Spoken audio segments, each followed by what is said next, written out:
안녕하십니까. 해운대 부민병원 박옥승입니다. 자, 오늘은 총론 7장, 7장이 마지막이에요. 총론은. 이 다음부터는 이제 각 파트별로 강론을 진행할 겁니다.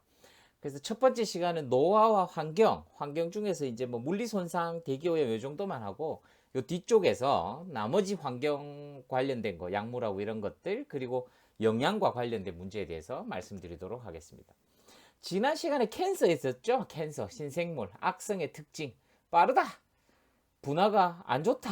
피막이 없고 침습을 한다. 전이도 한다. 절제해도 다른 데로 재발한다. 예후도 별로 좋지 않다. TNN 스테이지를 나눌 수 있다. 이런 얘기 했었습니다. 그래서 보통은 양성은 오마라고 하죠. 오마. 악성은 칼시노마, 살코마. 예외가 세 가지가 있댔죠. 류케미아, 림포마, 메소텔리오마. 하나 더 하자면 테라토마. 이런 놈도 악성이라고 했습니다. 그 다음에 뭐 분화가 좋지 않고 국소 침습한다. 다이렉트 시딩 아니면 뭐 혈행력으로 가는 거, 림파틱으로 전이되는 거 이런 가지 특성이 있었죠. 그리고 이 10가지 조직폭력배 생각하랬죠. 성장 인자가 지속적으로 나온다. 그래서 그로스펙터 컨트롤이 안 된다. 성장 억제 인자를 회피한다. 이게 이제 그로스펙터랑 그 다음에 CDK, CDKI의 유전자 형태가 뭐 P21, P53 이런 얘기들이었죠. 면역 반응 회피, T세포 막 거짓말 해갖고 못 잡아먹게 하고 막 이런 거 있었죠. 무한 증식한다. 뭐 텔로미어가 어떻게 됐다. 염증 반응도 하고 침습과 전이 막 그 있는 붙어 있는 자리에서 익스트라셀룰러 매트릭스를 뚫고 혈관을 꼭 백혈구 타고 나가듯이 가서 새로운 자리에서 새로 생긴다. 뭐 이런 것들 혈관 형성한다. VGF 이런 얘기들 많이 했었죠. 유전체가 불안정하고 변이가 있다. 그 다음에 아포프토시스를 회피한다. 세포대사 변화가 생긴다. 그래서 뭐 원래는 unaerobe glycolysis라면 캔서는 aerobe glycolysis. 그렇기 때문에 이제 패시티 같은 것을 찍는다. 뭐 이런 얘기 했었죠. 그죠? 자, 이거는 뭐 전이와 침습 뭐 여러 가지 이런 것들 보시면 되고 여러 발암원들 한번 직업과 발암 물질 한번 훑어보시면 되고요. TNM 스테이지를 보고 1기냐 4기냐 매 5년마다 데이터를 각 캔서들마다 발표를 하는데 1기면 그래도 좀 5년 생존율은 삽니다. 근데 5년 생존율은 좀 낮고. 근데 여러분들 이런 걸 생각해 보셔야 돼요.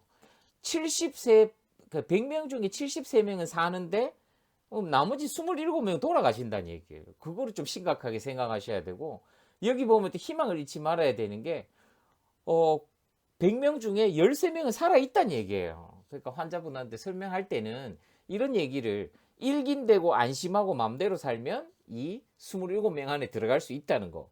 4기인데도 불구하고 굉장히 면역을 올리고 적절하게 의료진들과 잘 코퍼레이션 하면 여기 13% 안에 들어갈 수 있다는 이런 것들을 강조하는 게 굉장히 중요하다는 거죠. 의료인이라면. 자, 이제 노화에 대해서 합니다. 노화는 우리 세포 셀 인저리, 그 다음에 뭐 아포프토시스, 셀 데미지 뭐 이런 거 하면서도 언뜻 했던 거거든요. 그래서 정의도 한번 볼게요. 이거 기억나는지 모르겠어요. 외부 자극에 ROS, 산소 활성 종 뭐 이런 것들 얘기했죠. 라디칼. 이게 DNA를 손상한다. 텔로미어가 감소하면서 복제성 노화가 생긴다. 단백질 항상성 이상이 생기면서 단백질 이상이 생긴다. 밥 많이 먹으니까 문제가 돼서 세포 노화가 온다. 이런 얘기였죠. 그래서 실제 의학에서는 노화의 정의를 항상성이 깨진다. 그러면서 내적, 외적 환경에 대해서 적응을 어렵도록 만들게 하는 신체 구조, 기능의 저하, 뭐 이렇게 표현해 놨는데 말은 되게 복잡하죠. 항상성이 깨졌다는 얘기입니다. 내적이라는 얘기는 유전자가 변한다는 얘기.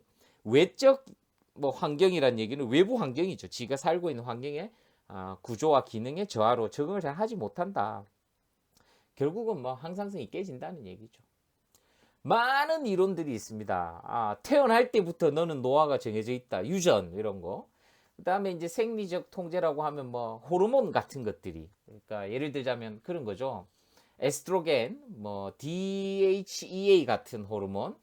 그다음에 뭐 그로스 호르몬이라든지 뭐 이런 호르몬들이 나이가 드니까 적게 나오더라. 그러니까 호르몬이 영향 아니냐 뭐 이런 얘기들. 비유전적인 건 재밌습니다. 이게 뭐 외부 손상이라고 이런 거 산소 산화인자들 아까 얘기했던 ROS 이런 것들 마모됐다 다 소모됐다 뭐 이런 것들 오만 얘기들이 다 있습니다. 비유전적으로는. 그리고 이제 면역이 있죠. 면역이 떨어진다. 면역 떨어진다는 얘기는 자기와 비자기를 구분한다고 했었죠. 그래서 자기와 비자기 구분하는 거는 내 단백질을 내 거라고 생각 안 하는 거죠.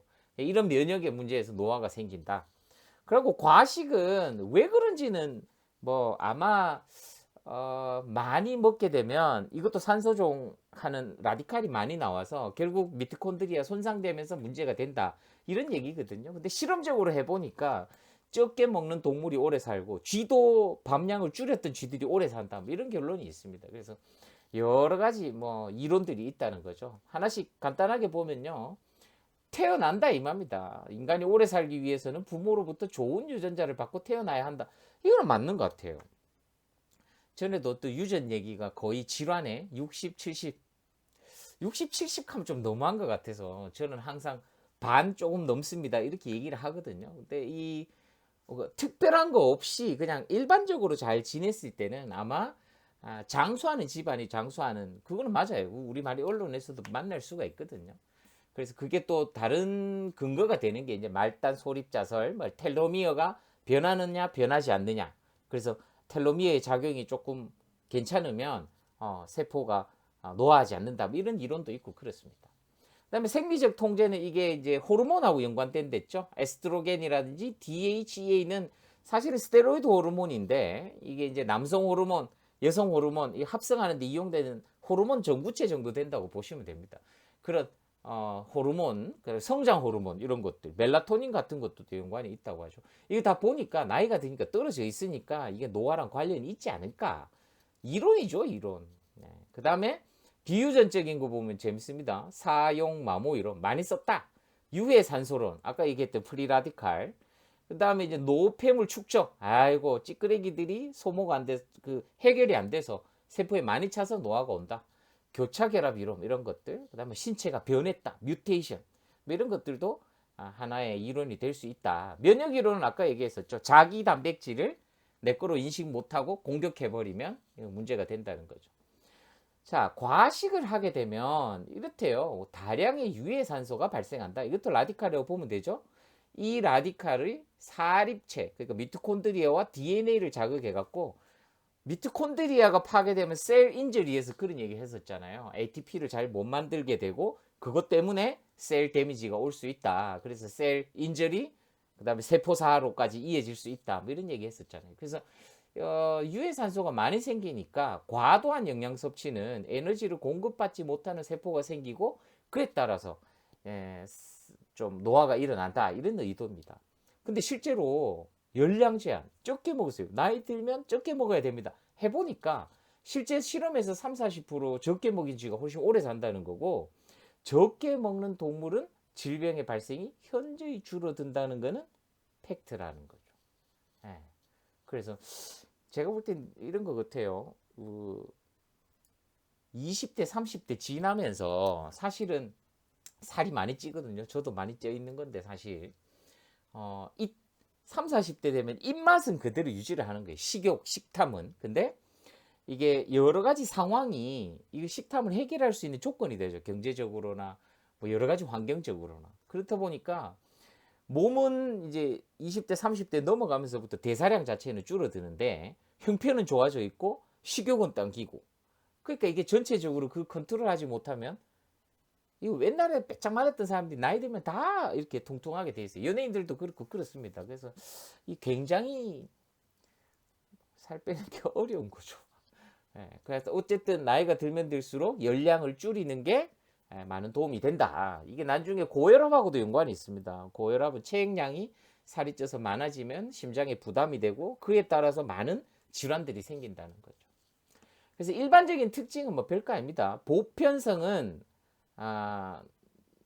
이게 시간에 따라서 사망률이 기하급수적으로 늘어난다. 뭐 이런 것들이고 내인 본질성은 다 죽는다 이 얘기입니다. 어쨌든 결론은 여러 가지 장기 변화와 기능 변화가 있고 합병증도 생긴다. 이거 한번 보시면 이게 건퍼스 이론인데 노화가 되는 보편적인 거, 그 다음에 암의 성장, 인구 성장, 시장 효과 이런 것들도 특정 시간에 이 사망률이 뭐 로그 해갖고 뭐 이렇게 복잡한 수학식인데 기하급수적으로 노화가 된다. 뭐 이런 얘기입니다.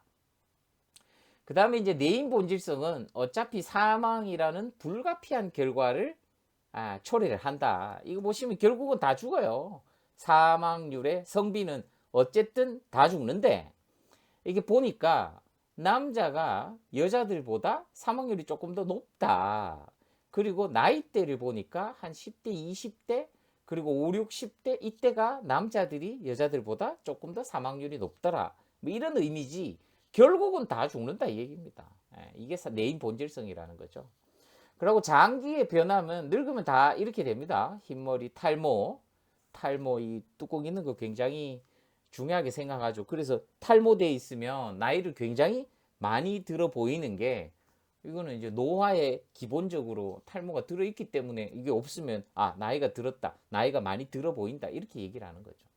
뇌도 위축되고 청각 모든 기능들과 것들이 점점 안 좋아지게 돼 있죠. 그리고 기능들도 사실 기능 변화는 이게 리커버리 되는 그래서 회복되는 속도를 보는데 정신적으로나 육체적으로나 다 이 회복되는 속도가 떨어진다는 거죠. 그리고 질병에 대한 감수성도 증가한다. 그래서 첫 번째 장 노화의 총정리를 해보면 이게 쭉 읽어보시면 됩니다. 노화의 일반적 특징을 간단히 해보면 생명체는 적정 나이가 되면 사망률이 급격히 증가한다. 건퍼스 이론처럼.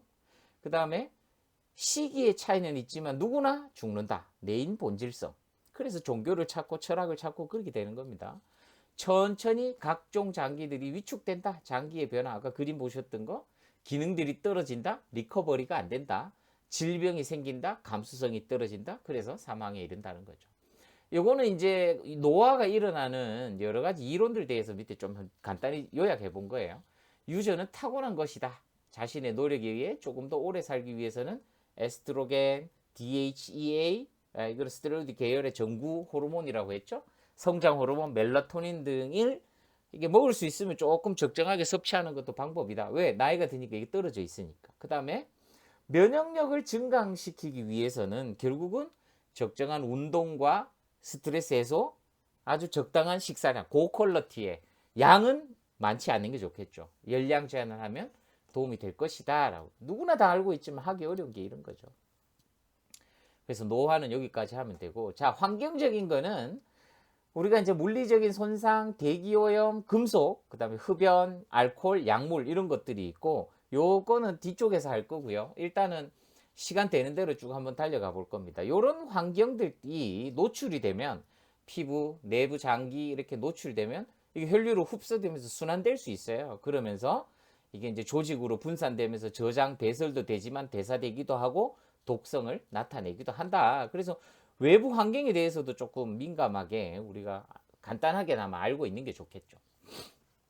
자, 첫 번째 이제 환경입니다. 환경은 금방 얘기 드렸던 거고, 그 중에 이제 하나는 물리적인 손상이에요. 물리적인 거는 외부적인 물리적 손상, 기계, 이거 뭐 눌리고 찢기고 이런 얘기 할 거고, 열은 화상에 대해서 얘기할 겁니다. 그리고 전기도 화상 관련된 거, 그리고 방사선, 우리가 엑스레이 찍고 CT 찍고 혹은 방사선 치료하는 그런 얘기를 조금 할 거예요.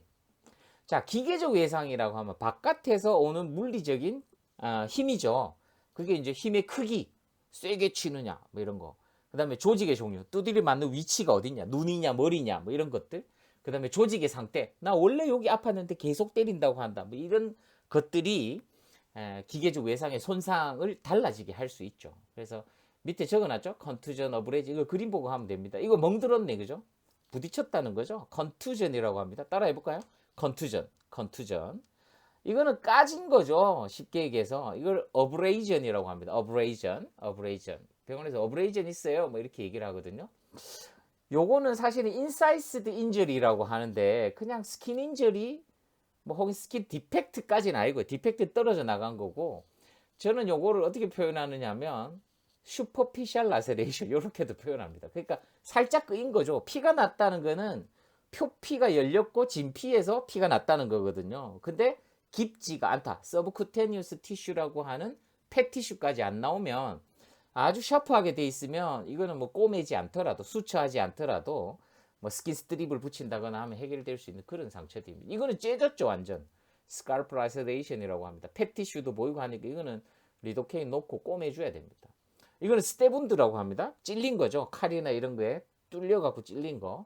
이건 골절이죠. 이건 오픈 프랙처라고 이렇게 얘기를 합니다. 그래서 contusion, abrasion, incise injury 혹은 superficial laceration, 이건 laceration, deep laceration, 그다음에 stab wound, stab, 칼로 찔렸다 이 얘기죠. 그다음에 fracture 이렇게 됩니다. 자, 화상은 열에 의해서 피부와 피부 부속기의 손상을 얘기하는데요. 화상은 매번 이건 알고 있어야죠. 1도, 2도, 3도 간단합니다. 1도는 빨갛다. 2도는 물집이 생겼다. 3도는 조직이 괴사되었다. 네크로시스가 왔다. 이렇게 하면 됩니다. 그림 보시면 아이고 빨갛죠. 이거는 물집이 생길지 안 생길지 몰라요. 쿨링하는 게 기본이겠죠. 이거를 발적, 레드니스만 있다. 이거는 1도 화상이라고 합니다. 오늘도 빨갛고 내일도 빨갛다. 이러면 이거는 1도라고 할 수 있고 다음날 됐는데 물집이 잡혔다. 이거는 블리스트라고 하는데 블리스트가 있으면 이거는 2도입니다. 물집이 있으면 이제 관리를 잘해야 돼요. 왜? 물집이 어디에 있느냐 블리스트가 표피와 진피 사이에 물집 잡힌 거잖아요. 그러니까 표피는 그래도 프로텍션이 되는데 진피에는 뭐가 있댔죠? 혈관이나 이런 것들이 있기 때문에 인펙션 될 수 있다고요. 감염 될 수 있다. 2차 감염이 있을 수 있기 때문에 물집이 잡히면 잘 봐야 된다. 아이고 이놈은 뭐 굉장히 깊이까지 손상이 있는 겁니다. 가피도 떼내야 되고 관리가 어렵죠. 흉터도 굉장히 크게 남을 수 있다는 거죠. 그리고 이제 이게 좀 중요하죠. 나인 법칙. 그러니까 1도, 2도, 3 화상은 1도, 2도, 3도 빨갛다, 물집 잡혔다. 그 다음에 이제 괴사가 있다. 이렇게 보면 되고 퍼센트가 조금 중요합니다. 자, 따라해 보시면 머리랑 목이 9입니다. 9, 9, 9, 9. 팔 하나 9, 이팔도 9, 9, 9, 9 이렇게 생각하시면 돼요. 이게 9%입니다. 머리와 목이 9%, 팔은 9%, 이쪽 팔도 9%. 됐습니까? 근데 앞면을 보면 좀 크잖아요. 그러니까 이건 팔 2개 붙였다고 생각하면 됩니다. 18. 뒷면도 앞면하고 똑같겠죠. 18. 다리도 사실은 좀 길고 그렇죠. 그러니까 다리 하나도 18이에요. 이쪽 다리 18. 그러니까 9, 9, 9, 18, 18, 18, 18. 욕하는 것 같지만 욕은 아니고요. 됐죠? 따라 해볼게요. 9, 머리목 9, 팔 하나 9, 팔 하나 9. 앞판 18, 뒷판 18, 오른쪽 다리 18, 왼쪽 다리 18 이렇게 생각하면 돼요. 999, 18, 18, 18, 18. 그 다음에 이제 여기 생식기 부위가 1%입니다. 이게 중요한 게 다리 하나만 완전히 다 화상이 있더라도 잘 봐야 된다. 셉시스 잘 옵니다. SIRS라고 해갖고 이거 있어요. 뒤에 적어놨는데 다리 두 쪽 다 40% 정도 되죠. 18%, 18%니까. 이러면 기초대사가 2배로 올라갑니다. 아주 위험해질 수 있어요. 50% 이상 되면 사망 가능합니다. 그래서 일반적으로 성인이면 20% 이상이면 이거는 조금 잘 봐야 되는구나. 그러니까 다리 하나가 전체 다 먹었다 이러면 잘 봐요. 소화는 조금 더 작습니다. 15%면 이거 조금 심각하게 받아들일 필요가 있다는 거죠. 그래서 알아야죠. 9, 9, 9, 18, 18, 18, 18. 이것만 알고 있으면 됩니다. 발적만 있으면 1도, 물집 있으면 2도, 괴사 있으면 3도. 흡인성 화상은 이널레이션 번이라고 하는데 나중에 폐렴 올 수 있거든요. 그래서 이것만 기억하시면 되고 치료 한번 보세요. 여기 보시면 적어놨는데 최표 면적의 20% 이상 다리 하나 통째로 18%를 했죠. 앞바닥 전체가 18%를 했죠. 그리고 등 쪽도 전체가 18%를 했죠. 그거 이상 딱 손상이 있다 이렇게 되면 이게 이제 탈수 효과, 쇼크 이런 것도 올 수 있다는 거죠. 그래서 이거 잘 봐야 됩니다. 그리고 나중에 소독하고 상처 관리 있는 데서 뭐 녹농균이라든가 칸디다나 이런 것들도 잘 올 수 있기 때문에 마지노선을 다리 통째로 한 게 18%, 20%이 정도 생각하시는 게 제일 그 감만 좀 잡고 있더라도 굉장히 중요할 것 같고 일반의과에서는 실질적으로 화상 환자들한테 빤빼리 크게 수술했는 환자들이나 화상 환자들한테 굉장히 메시반 플루이드 소위 말해 수액 처치를 많이 합니다. 그래서 체액 소실도 많고 이렇기 때문에 그래요. 그래서 화상 한번 읽어보시면 되고 고체온증 같은 경우에는 일사병은 좀 더운 겁니다. 그래서 탈진과 허탈 그 대신에 온도가 뭐 40도 이상 넘어가진 않아요. 그리고 중추신경계 이상은 없기 때문에 대화 잘 되고 그냥 탈진입니다. 탈진. 수액 주고 하면 되는데 이 열사병은 이제 골치 아파지죠. 이게 체온이 밖으로 빠져나가지 못한 경우, 그러니까 밀폐된 공간에서 굉장히 뜨거운 환경에서 일하면 올 수 있습니다. 그리고 40도 이상의 심부 체온이 있으면서 중추신경계에 기능 이상이 생겨요. 그러면 중추신경계, 특히 하이포탈라무스 같은 데서 이게 체온 조절을 하는데, 이게 기능이 맛이 가니까 땀도 안 나오면서 여러 가지 다 장기 기능 부정, 거기다 혈압 떨어지고 고칼륨 혈증 오고 이러면 톨티라고 있거든요. 그 부정맥 같은 것도 뜨고 빈맥 팍팍팍 뜨면서 부정맥도 생기고 아주 좀 심각해지는 거죠. 그래서 일사병과 열사병 한번 잘 보셔야 되고, 뭐 제일 그냥 눈으로 육안으로 구분하는 거는 뭐 선망, 의식 소실, 이거 좀 이상해요. 대화가 잘 안 됩니다. 그렇다면 좀 집중적으로 잘 봐야 된다, 이렇게 알고 계시면 됩니다. 저체온증은 동상 같은 거죠. 그래서 옛날에 뭐 참호, 발, 괴저 이런 거 있으니까 한번 읽어보시면 되고요. 전기도 저압전류, 고압전류 있는데, 저압전류도 심실세동, 이거 무서운 겁니다. 벤트리큘라 피브레이션인데, 심방세동은 위에서 이렇게 하는 거라서 크게 뭐 혈전이 좀 생길 수 있다는 거 빼고는 큰 문제는 없지만, 심실세동은 사망할 수 있습니다. 그리고 고압전류 같은 경우는 감전사, 광범위한 화상 같은 게 있을 수 있다는 거죠. 자, 방사선 얘기만 이제 간단히 할 건데요. 방사선은 두 개가 있어요. 비전리 방사선이 있고 이온화 방사선이 있어요. 비전리 방사선은 큰 문제 되지 않는데, 여기 있는 알파, 베타, 감마, X선 같은 이온화 방사선이 이게 이제 암을 치료한다거나 진단 치료용으로 여러 가지 문제들을 생길 수 있다는 거죠. 그래서 단위는 보통 퀴리 부인이 만들었다고 퀴리. 그 다음에 이제 그레이는 다른 말로 라드라고도 합니다. 이거는 사람에게 흡수된 토탈 양을 이렇게 얘기를 하는 거고, 효과에 대해서 정량화시킨 단위 시버트라는 게 있어요. 그래서 라드, 그레이 같은 말이라고 보시면 시버트 이렇게 있다. 그래서 보통 방사선 치료에서는 맨라드 주세요 이렇게 얘기를 많이 해요. 사람이 흡수한 양이니까. 그 얘기가 그레이하고 비슷하게 쓰이면서 라드락하고, 뭐 검사하는 데 있어서는 보통 시버트라고 얘기를 많이 하거든요. 근데 이제 궁금한 게 뭐냐면, 어느 정도 엑스레이를 찍고 어느 정도 CT에 노출되면 문제가 되느냐. 이거 보시면 해놨죠. C버튼인데 이건 각 장기별로 해놓은 거고, 이거는 전신 방사선 조사량으로 해놓은 겁니다. 그래서 뭐 0.15, 0.5, 1.0 넘어가면 이제 조금 문제들이 많이 생기게 되고, 각 장기들은 전신에도 거의 한 2에서 10, 1에서 2 정도 C버튼 넘어가면 이제 문제가 조금씩 생기는데, 요 내용이 조금 중요할 것 같아요. 약 100mSv 이상의 단기적인 혹은 장기적인 노출은 심각한 결과를 가지고 올 수 있다. 가능성이 있다라는 거죠. 100mSv. 그럼 CT는 얼마냐? 한 번 찍는데 한 10mSv 정도 돼요. 그러니까 10번 찍으면 100mSv 되죠. 정상 성인인 것 같으면 CT 10번 탁탁탁탁 이렇게 찍으면 조금 문제가 될 수 있다는 거죠. 근데 CT 10번을 달아서 찍진 않잖아요. 하지만 이게 만약에 애기들이라면, 소아라면 이 정도 노출도 문제가 될 수 있다. 단지 좀 안심해도 되는 거는 이제 엑스레이 같은 경우에는 그래도 CT에 1000분의 1 정도 된다는 거죠. 그때 이것도 많이 찍으면 좋지 않다라는 거죠. 그래서 밑에 잘 적어놨으니까, 라드는 치료 목적으로 보통 쓰는 단위고, C버튼은 근데 병원에서 이제 검사할 때 어느 정도 방사선 노출됐는지에 쓰는 단위다. CT 10번 찍으면 조금 그렇다. 근데 이거 100mSv인데 이 앞에 보시면 이게 0.1 정도 되겠죠. 그냥 단위상으로 봤을 때, 그죠? 이 정도다라고 보시면 되고, 전신 조사량도 0에서 1시버트 정도면 뭐 크게 없지만, 전신 조사량이 1 넘어가면 1000mSv 이상 넘어가면 조금 문제가 생길 수도 있다. 이렇게 이해하시면 됩니다. 단위 한번 잘 체크해 보시면 될 것 같아요. 실내 대기 오염은 다음 두 번째도 하도록 하겠습니다. 첫 번째 여기까지 하겠습니다.